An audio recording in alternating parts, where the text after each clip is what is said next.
یہ درباروں کے اوپر جو سجدے ہو رہے ہیں یہ انجینئر صاحب کروا رہے ہیں یا اس کا کسٹوڈین میں ہوں؟ میں آپ کو بڑی مزے کی بات بتاؤں، میں آج سے آلموسٹ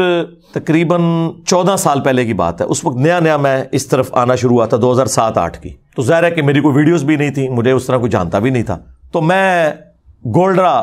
دربار پہ گیا۔ اس وقت تو ہم بریلوی تھے، ابھی ٹرانزیشن پیریڈ میں تھے، چینج تو فروری 2008 اور پھر الٹیمیٹلی 28 مئی یوم تکبیر کے دن، جس دن پاکستان نے اٹامک بلاسٹ کیے تھے 1998 میں، اور 28 مئی 2008 کو ایگزیکٹلی اس کے 10 سال کے بعد اس تو بڑا اٹامک بلاسٹ ہو گیا، ٹھیک ہے، تو میں نے پہلی دفعہ اعلان حق بلند کیا۔ تو یہ میں آپ کو 2007 کے اینڈ کی بات کر رہا ہوں۔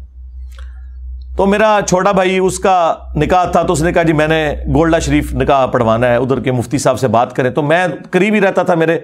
آفس کی طرف سے جو رہائش تھی وہ وہاں سے تقریباً 1 کلومیٹر واکنگ ڈسٹنس پہ تھی F11 میں، اور یہ E11 بنتا ہے۔ تو میں اکثر عصر کی نماز گولڈا شریف پڑھتا تھا، پھر مغرب عشاء پڑھ کے آرام سے رات کو واپس آتا تھا۔ میں بھی بڑی کوشش کی تھی انہیں بابا پڑھنے دی، لیکن مجھے کیا پتا تھا کہ بابوں کی موت میرے ہاتھ سے لکھی ہوئی ہے، تو علمی موت۔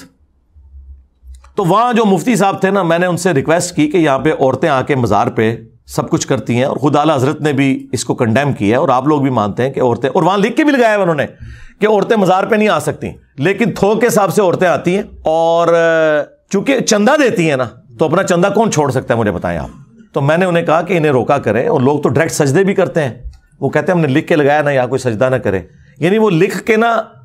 اپنی ذمہ داری پوری سمجھتے ہیں۔ تو میں نے اس وقت بھی، یعنی اس حمیت کے اندر کہ بریلوی مسلک کو یہ لوگ بدنام کر رہے ہیں کہ بریلوی مسلک میں تو قبروں کو سجدہ نہیں ہے،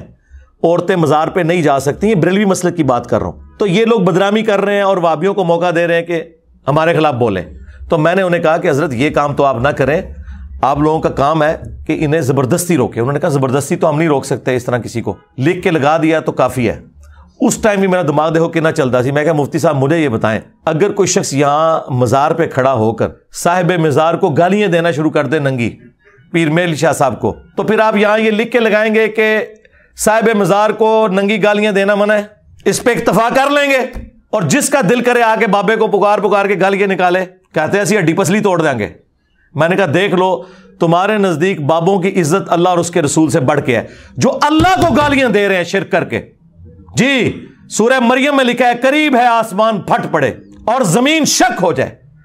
اور پہاڑ ریزہ ریزہ ہو جائے، ان دعوا للرحمن ولدا، کہ انہوں نے رحمان کے لیے بیٹا تجویز کیا۔ یہ بھی ایک شرک کی فارم ہے نا، یعنی شرک اتنا بڑا جرم ہے کہ اگر زمین و آسمان کے احساسات ہوتے نا وہ پھٹ پڑتے